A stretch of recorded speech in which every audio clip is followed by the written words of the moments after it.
అందరికీ నమస్కారం. 28 సంవత్సరాల క్రితం శిరోమండలం కేసు, కొంతమంది అయితే అబద్ధం అన్నారు, రకరకాలైనటువంటి మాటలు మాట్లాడారు. కానీ ఈ రోజుని న్యాయం గెలిచింది. 28 సంవత్సరాల నుంచి ఆ దళిత సోదరులు అనేక పోరాటాలు చేసి మాకు జరిగిన అన్యాయాన్ని మరి దానికి శిక్ష వేయాలని చెప్పి 28 సంవత్సరాల నుంచి కోర్టు చుట్టూ తిరుగుతూ ఉంటే మరి 28 సంవత్సరాల తర్వాత దానికి మోక్షం కలిగింది.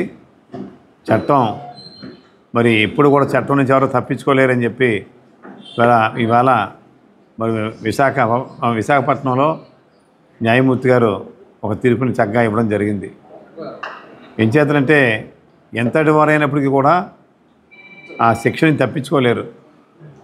కానీ అవకాశం ఉంది కాబట్టి కొంత రకరకాల కారణాలతో పై కోర్టులకు వెళ్ళి కింద కోర్టులకు వెళ్ళి రకరకాల ఆటలతో వాయిదా వేయగలిగారు తప్ప ఇందులో కొంతమంది బాధితులు మరి స్వర్గస్థులు అవడం కూడా జరిగింది.